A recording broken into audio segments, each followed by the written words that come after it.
Hello my dear friends, good morning, good afternoon, good evening. Welcome to my channel the warning man abroad. Aseem Bhardwaj आपका host दोस्त। और आज की जो ये वीडियो है ये बहुत ज़्यादा इम्पॉर्टेंट वीडियो है। और मैं स्पेशली इस वीडियो को बना रहा हूँ आज ट्यूसडे को। हालांकि मैं अपनी जो वीडियो है यूजुअली वेंसडे को पोस्ट करता हूँ, लेकिन मुझे इस अपडेट को आज ही डालना है और सबके साथ शेयर करना है। और मैं आपको एडवाइस करता हूँ कि इस वीडियो को आप पूरा देखें एंड तक और इस वीडियो को शेयर करें सबके साथ।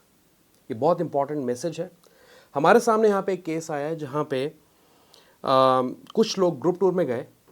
सारे एडल्ट्स थे ऑफ कोर्स ग्रुप में, और उनमें से एक कपल थे जिनका आई थिंक बच्चा 5 साल से ऊपर का था। मतलब कि अब एज जितनी भी हो 5 साल से ऊपर की वो मैटर नहीं करता, लेकिन मैटर ये करता है कि बच्चे अगर हैं और छोटे हैं तो ऑब्वियसली वो वैक्सीनेटेड नहीं होंगे, हम प्रिज्यूम करके चलते हैं।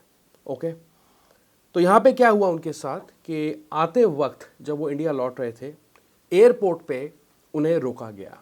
एयरलाइंस ने उन्हें रोका, बोर्डिंग पास उनकी डिनाई की गई। क्यों? क्योंकि उनका जो बच्चा था 5 साल से ऊपर का, उसके पास RT-PCR टेस्ट रिपोर्ट नहीं था। ओके, RT-PCR टेस्ट रिपोर्ट नहीं था और उन्हें कहा गया कि इंडियन गवर्नमेंट की इंस्ट्रक्शंस हैं कि RT-PCR टेस्ट रिपोर्ट आपको करवाना है बच्चे का। अब एयरपोर्ट पे उसकी कॉस्ट RT-PCR टेस्ट की, अगर आप सिटी में कराते हैं RT-PCR टेस्ट तो आपको कुछ 1500 थाई बाट के आसपास पड़ सकता है, ठीक है। लेकिन एयरपोर्ट पे उसकी प्राइस होती है डबल, और वो ऑब्वियस है, ठीक है। तो 3000 थाई बाट का उन्हें ये टेस्ट पड़ा, मतलब कि 7-8 हज़ार का तो टेस्ट ही पड़ गया उनको। तो अगर आपके साथ बच्चे जा रहे हैं, ठीक है, और वापस आ रहे हैं, जब आप आते वक्त इंडिया आते वक्त उनका RT-PCR टेस्ट आपने करवाना है, क्योंकि वो अनवैक्सीनेटेड है। अब मैं ये चीज़ क्यों बोल रहा हूँ, क्योंकि इंडिया की जो रिवाइज गाइडलाइंस है जो कि फरवरी 10 2022 को इन्होंने इशू की थी, उस पर मैंने वैसे अलग से इंटरनेशनल गाइडलाइंस पे वीडियो भी बनाई थी अपने चैनल के थ्रू, जिसके कुछ लगभग आई थिंक 9.5-10 हज़ार व्यूज़ भी हैं। अगर आपने वो वीडियो नहीं देखी है तो आप उस वीडियो को जाके देखें, उसका लिंक तो मैं एनी हाउ आपके साथ शेयर करने लगा हूँ डिस्क्रिप्शन के अंदर। लेकिन उसके कुछ इंपॉर्टेंट पॉइंट्स हैं जो मैं आपको स्क्रीन पर दिखाने लगा हूँ, ठीक है। अब यहाँ पे मैं थोड़ा ऊपर चलूँ, वो आप स्क्रीन पे भी देख सकते हैं। वैसे मैं अपनी स्क्रीन पे पढ़ के आपको सुना देता हूँ कि उसमें एग्जैक्टली लिखा क्या है। तो यहाँ पे लिखा है, children under 5 years of age are exempted from both pre and post arrival testing. However, if found symptomatic for COVID-19 on arrival or during the period of self-monitoring period, they shall undergo testing and treated as per laid down protocol. तो इसका मतलब यह हुआ कि जो बच्चे 5 साल से नीचे के हैं, अगर वो अपने पेरेंट्स के साथ ट्रैवल करके वापस इंडिया एंटर करते हैं थाईलैंड से या सिंगापुर से या इंडोनेशिया से, कहीं से भी, तो उन्हें RT-PCR टेस्ट अपलोड करने की जरूरत नहीं है। लेकिन एयर सुविधा तो फिर भी भरना है सबको, वो मैंडेटरी है सबके लिए एयर सुविधा, ठीक है। RT-PCR अपलोड करने की जरूरत नहीं उस केस के अंदर। लेकिन अगर आपके बच्चे 5 साल से ऊपर के हैं, अनवैक्सीनेटेड हैं, 12 साल के हैं, 15 के हैं, 17 के हैं, 18 से नीचे के हैं, 17 से नीचे के हैं, तो उस केस के अंदर आप बिल्कुल भी चांस मत लेना RT-PCR टेस्ट उनका कराना। और एयर सुविधा में ऑप्शन आज भी है RT-PCR टेस्ट को अपलोड करने का। ओके, दूसरी चीज, हम ये बोलते रहते हैं कि अगर आप थाईलैंड से वापस आ रहे हैं तो RT-PCR टेस्ट की जरूरत नहीं है, no RT-PCR test is required. ये बोलते रहते हैं। वो क्यों बोलते हैं, किन के लिए बोलते हैं?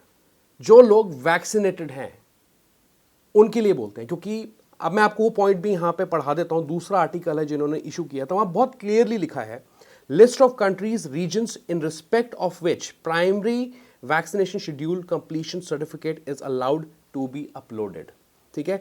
मतलब कि इन कंट्रीज को, जो लिस्ट है आप देख रहे हैं यहाँ पे, उनको एग्जेम्पशन दी गई है। RT-PCR अपलोड करने की जरूरत नहीं है, लेकिन उन्हें अपने वैक्सीन के सर्टिफिकेट्स एयर सुविधा पे अपलोड करने हैं। बाय द वे, ये जो गाइडलाइंस हैं, ये जो खासकर जो लिस्ट है जिन्हें एग्जेम्पशन मिली कंट्रीज को, ठीक है, ये फॉरेन नेशनल्स पे अप्लाई होती हैं, इंडियन पासपोर्ट होल्डर पे नहीं होती, पहली चीज, ठीक है। इस चीज का भी आपने ध्यान रखना है। जो जैसे मान लीजिए कोई थाईलैंड से ट्रैवल करता है, कोई सिंगापुर से ट्रैवल करता है, इंडिया एंटर करता है, तो उसे RT-PCR टेस्ट दिखाने की जरूरत नहीं है, वो एयर सुविधा फॉर्म भरेगा सिर्फ। पर इंडियन पासपोर्ट होल्डर्स के केस में क्या है कि अगर वो थाईलैंड से एंटर करते हैं, वापस इंडिया आते हैं या सिंगापुर से आते हैं, इंडोनेशिया से आते हैं, तो उन्हें आरटीपीसीआर रिपोर्ट दिखाने की जरूरत नहीं अगर वो वैक्सीनेटेड है। ठीक है, तो जो लोग अब अनवैक्सीनेटेड हैं उनकी बात करते हैं, क्योंकि देखिए थाईलैंड में उन्होंने बहुत क्लियरली ये चीज़ कही है गाइडलाइंस के अंदर कि अगर आप अनवैक्सीनेटेड हैं तो आरटीपीसीआर रिपोर्ट जो है अपनी अपलोड कर दीजिए आप थाई पास पे।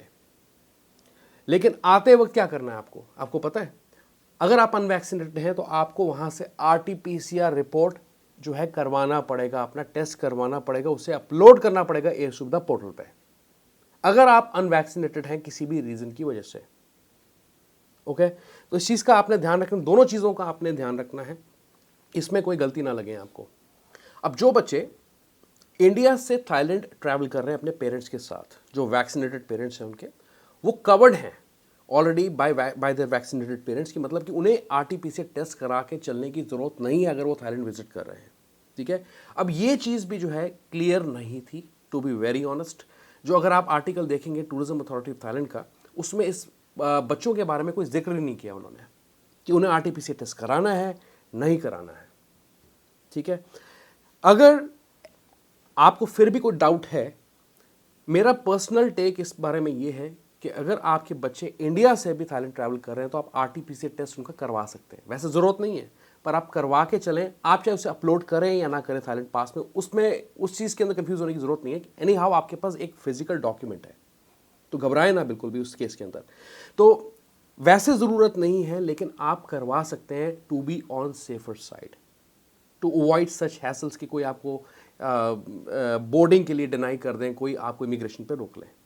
ठीक है, तो इसके बारे में कोई क्लैरिटी नहीं थी, लेकिन फिर भी मैं आपको क्लियर करता हूँ ये चीज़ कि अगर आपके बच्चे 5 साल से नीचे के हों या 12 साल से नीचे के हों, जो भी उनकी एज हो, अगर वैक्सीनेटेड नहीं है, those are covered by their vaccinated parents.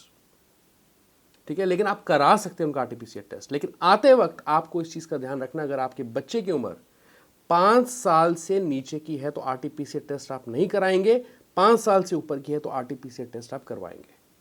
Okay, तो ये दो इंपॉर्टेंट पॉइंट से काफ़ी लोगों की क्वेरीज आती हैं। आई एम श्योर कि काफ़ी लोगों ने प्लान भी किया होगा जाने के लिए, ठीक है, या काफ़ी लोग वापस भी आने लगे होंगे। तो ये वीडियो मैं आज ही इसी वक्त करना चाहता हूँ, इस चीज़ को क्लियर करना चाहता हूँ, ताकि आपको किसी भी किस्म की प्रॉब्लम ना आए आगे। ओके गाइज, तो अभी भी आप लोगों के काफ़ी सवाल जवाब आएंगे। कोई पूछेगा कि मुझे आरटीपीसीआर टेस्ट कराना है या मुझे नहीं कराना है। कन्फ्यूजन की कोई बात ही नहीं है, मैंने बहुत आसानी से चीज़ें क्लियर की हैं आपके साथ। इस वीडियो के अंदर भी मैंने प्रॉपरली आपके साथ शेयर की है चीज़ें, आप इस वीडियो को दोबारा देख लें। लेकिन इस मैसेज को, इस वीडियो को आप ज़्यादा से ज़्यादा प्लीज़ शेयर करें सबके साथ, ताकि उन्हें पता लगे।